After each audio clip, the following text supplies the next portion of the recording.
one case, a woman wasn't even in a relationship at all with him, Allison. This was just an allegation that he came up to her at a party. This is a prominent attorney who had worked with him and came on to her, and when she rebuffed him, that he hit her hard. It was a rapid fall from grace. Good evening and welcome to Metro Focus. I'm Jenna Flanagan. New York's Attorney General Eric Schneiderman has resigned from office after 4 women accused him of physical assault. Speaking with New Yorker magazine, 2 of the accusers detailed how Schneiderman had choked and repeatedly hit them. All of the women had been romantically involved with Schneiderman and confirmed the violence was not consensual. His resignation marked a remarkable fall for a rising politician who had gained a reputation for taking on the Trump administration and for his public support of the Me Too movement. Hours after the article was published, both Governor Cuomo and Senator Gillibrand called on Schneiderman to resign.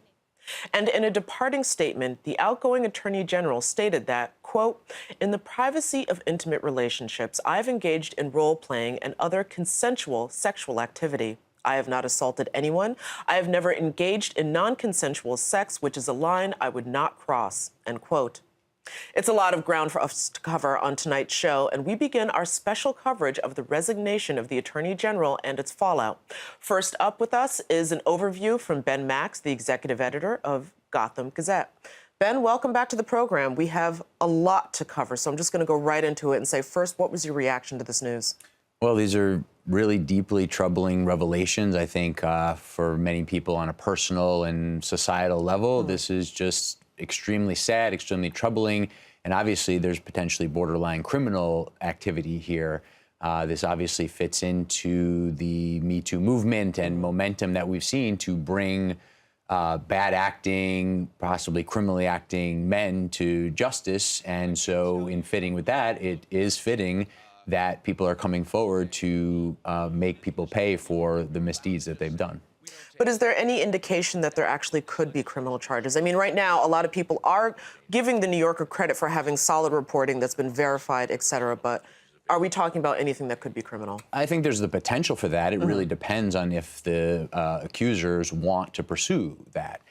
There's questions around who would investigate, perhaps the Manhattan District Attorney, although there's issues there because the Attorney General's office was actually starting to investigate the Manhattan District Attorney's office for handling of Harvey Weinstein matters. So things are very messy, as we know, as those who've been following the news now for many months know.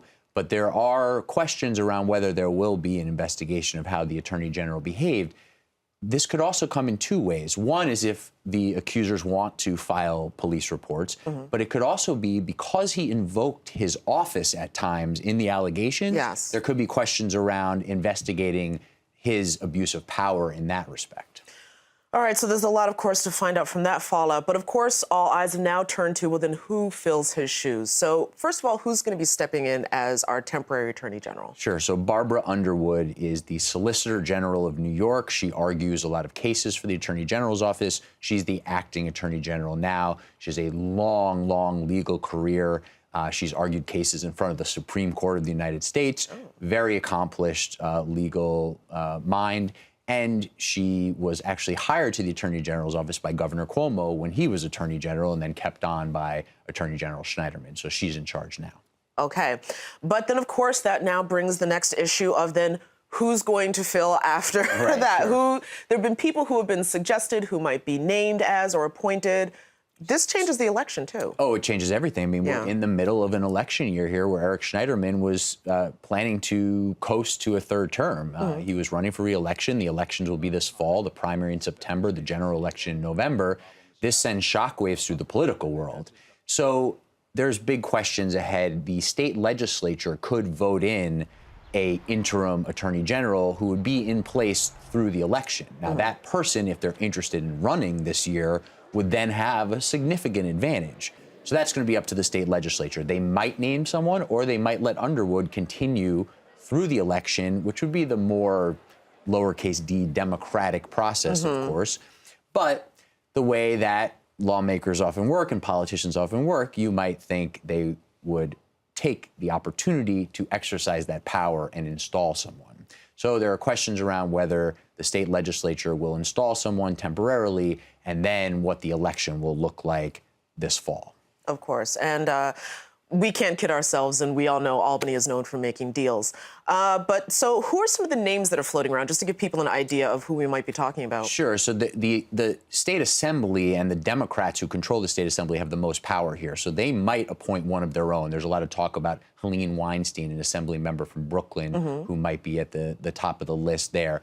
There's a lot of names being bandied about, well over, I'd say, a dozen. Okay. Public advocate Letitia James has come up many times. There's been a lot of rumors in New York politics that that's her dream job, even though she's considered a likely mayoral candidate at some point. So this could potentially be an opportunity for them to appoint her to the position, and then she runs this fall to try to secure it for a full term.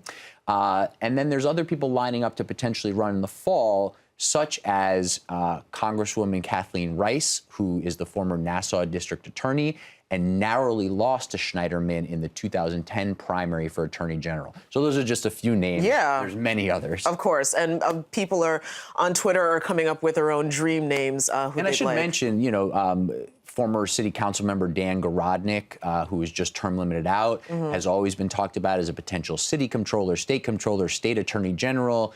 He has a very strong reputation. He's got a bunch of money in the bank, so he could be an interesting candidate as well. Okay.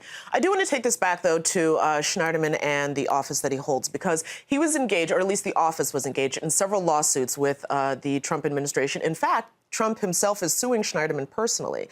So does this new Attorney General, Underwood or whoever, do they take on these cases, or what becomes of all this legalese that's happening? So the drama here, of course, gives President Trump, who's never one to shy away from this type of thing, a leg up in the PR campaigns, right? He can say, look at this guy who's been going after me, look at his downfall.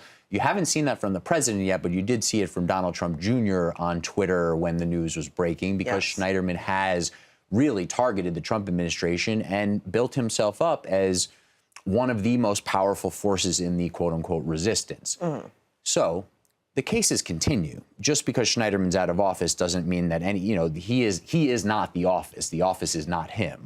So the office of the Attorney General of New York continues.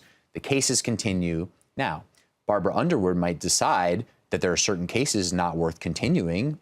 That would be her right as the acting Attorney General, but she can evaluate these cases on a case-by-case basis, as would whoever would be appointed to replace her or elected to replace that person. All right, so so many moving parts, but Ben, I want to thank you so much for coming in and talking with us about this shocking and surprising breaking news in New York. My pleasure. Thank you.